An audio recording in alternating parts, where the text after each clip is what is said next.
Ben Salih. Ve İnegöl Oylat'ta ve Şelale'de.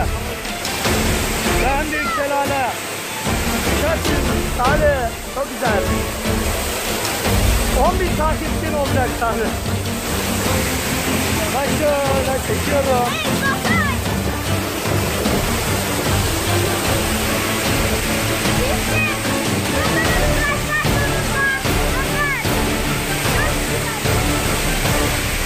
Tanıtım yap.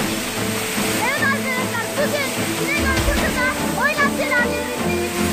O kadar uğraşmamıza rağmen, o kadar macera olmasına rağmen 1 kilometre daha tırmandık.